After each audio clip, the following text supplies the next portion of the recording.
اللہ تعالیٰ کا لاکھ لاکھ شکر ہے جس نے ہمیں اسلام کی نعمت سے نوازا، زندگی گزارنے کے بہترین طریقے ہمیں سکھائے، مختلف اوقات اور مختلف مواقع پر کی جانے والی عبادات، اس کے بارے میں بھی واضح ہدایات اپنی کتاب اور اپنے حبیب محمد صلی اللہ علیہ وسلم کی سنت کے ذریعے ہم کو عطا کی۔ ہم سب جانتے ہیں کہ دین اسلام ایک وے آف لائف ہے، طریقہ زندگی ہے۔ یہ وہ طریقہ ہے جو اللہ نے اپنے بندوں کے لیے بھیجا ہے۔ اس طریقے کو اختیار کرنے والے، اس طریقے کو بنانے والے خود انسان نہیں، یعنی یہ طریقہ ڈیوائز کرنے والا خود اللہ رب العزت ہے۔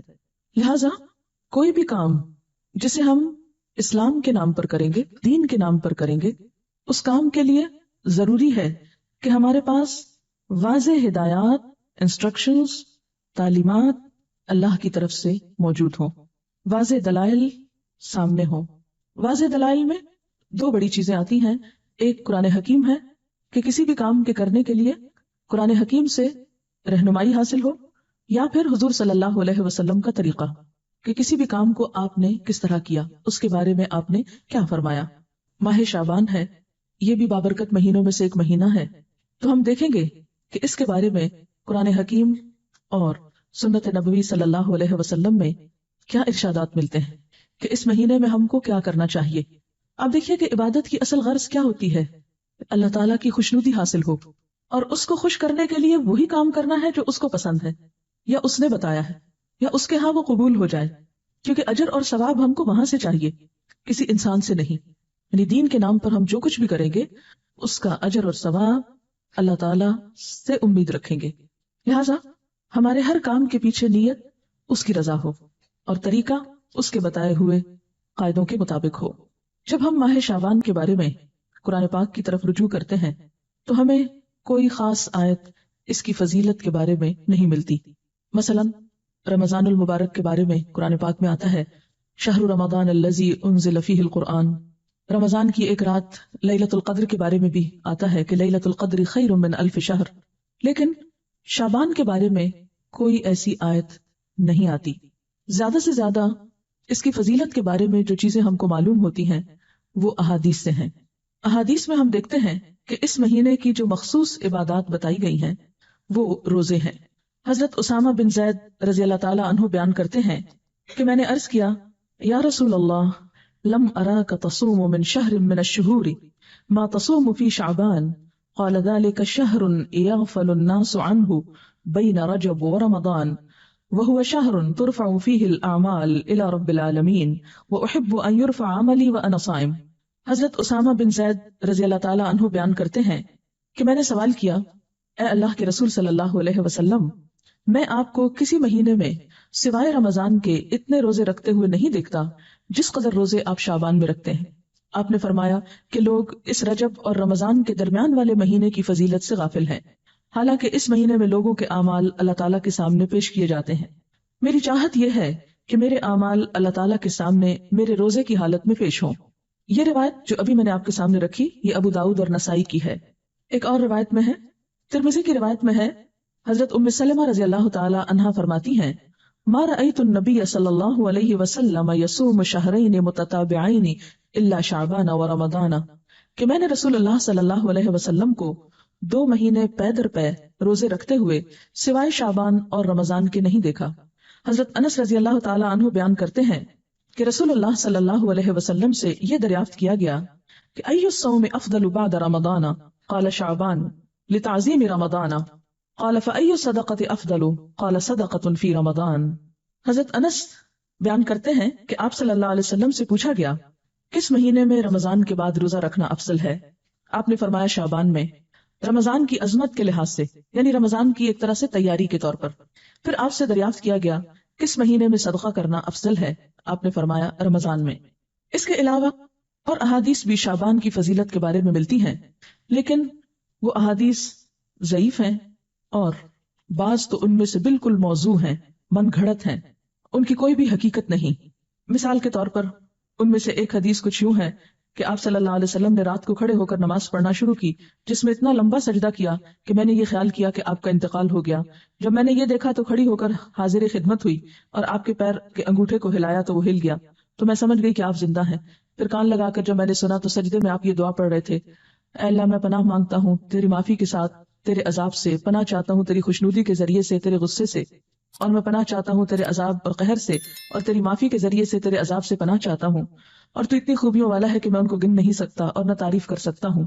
تو ایسا ہی ہے جیسا کہ تو نے اپنی تعریف کی۔ جب آپ نے سجدے سے سر اٹھایا اور نماز سے فارغ ہوئے تو مجھ سے فرمایا، اے عائشہ کیا تم نے یہ خیال کیا ہے کہ اللہ کے رسول صلی اللہ علیہ وسلم تیری خیانت کریں گے اور تیری حق تلفی کر کے غیر کے پاس جائیں گے؟ میں نے عرض کیا، یا رسول اللہ خدا کی قسم نہیں، لیکن آپ کے لمبا سجدہ کرنے کی وجہ سے میں نے خیال کیا شاید آپ کا انتقال ہو گیا ہے۔ پھر آپ نے فرمایا کہ اے عائشہ کیا تم جانتی ہو یہ کون سی رات ہے؟ میں نے عرض کیا، اللہ اور اس کے رسول زیادہ جانتے ہیں۔ آپ نے فرمایا، آج شعبان کی 15ویں رات ہے۔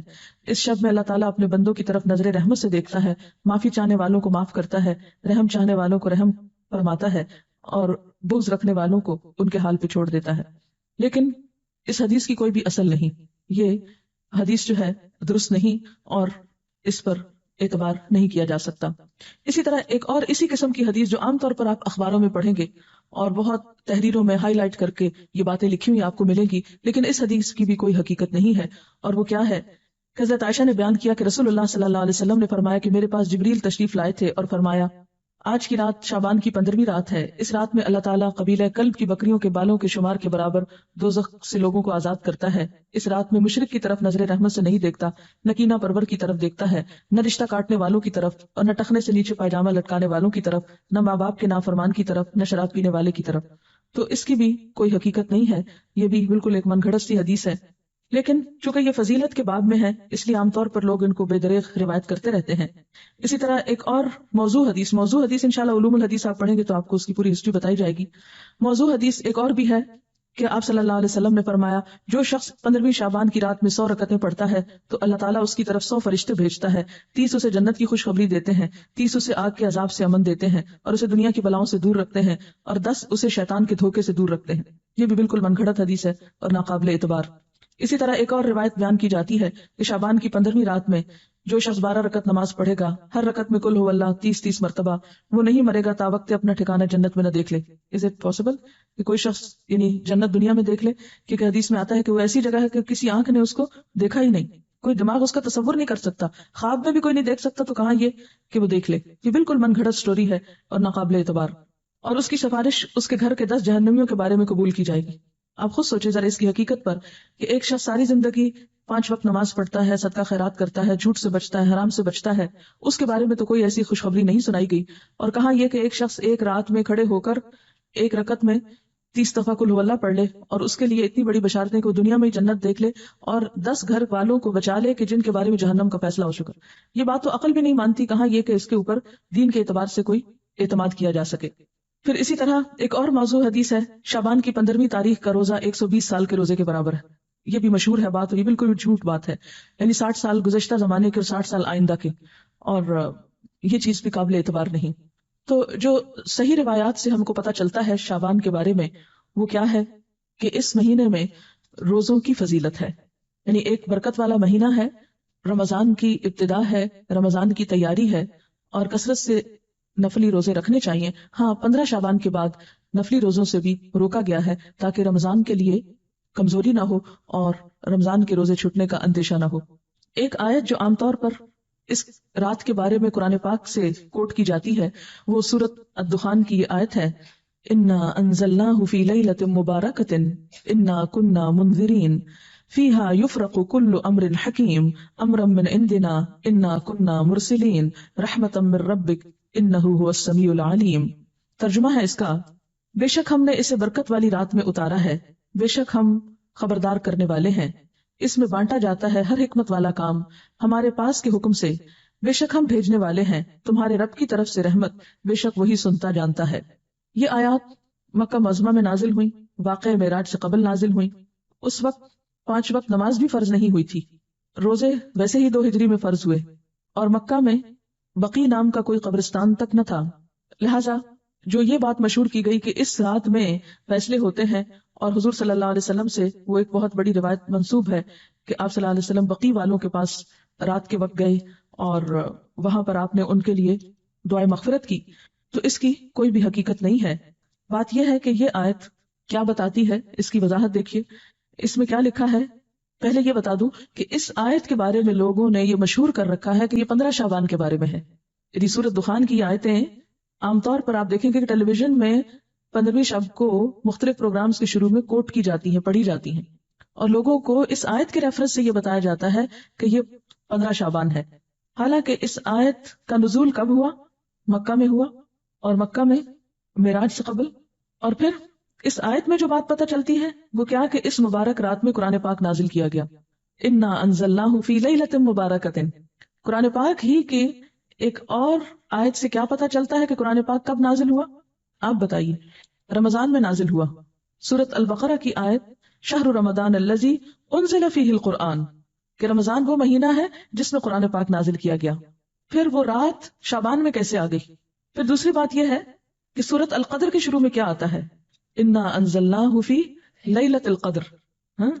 اور لیلۃ القدر کون سی ہے؟ وما ادراک ما لیلۃ القدر، لیلۃ القدر خیر من الف شہر تنزل الملائکۃ والروح فیہا باذن ربہم من کل امر سلام ہی حتی مطلع الفجر. ہمیشہ سے آپ کو معلوم ہے کہ اس سورت کی جو تفسیر کی جاتی ہے وہ کیا ہے کہ یہ کس رات کے بارے میں بات ہے؟ لیلۃ القدر کے بارے میں. اور لیلۃ القدر کیا شعبان میں ہوتی ہے یا رمضان میں؟ رمضان میں. اور رمضان کی کون سی رات ہوتی ہے؟ اس کے بارے میں تاکید سے نہیں بتایا گیا کہ کون سی رات. ہاں، آخری عشرے کی رات ہے. اور اس کی تفصیل کہاں سے پتہ چلتی ہے؟ حدیث پاک میں ہے کہ ایک مرتبہ آپ صلی اللہ علیہ وسلم گھر سے باہر تشریف لائے، دیکھا کہ 2 شخص باہم جھگڑ رہے تھے. آپ نے ان کی صلح فرمائی، پھر فرمایا کہ میں تمہیں ایک خیر کی بات بتانے نکلا تھا مگر تم جھگڑ رہے تھے، اس لیے میں وہ بات بتانا بھول گیا. صرف اتنا یاد ہے کہ وہ بات یہ تھی کہ وہ رات کب ہے. یعنی میں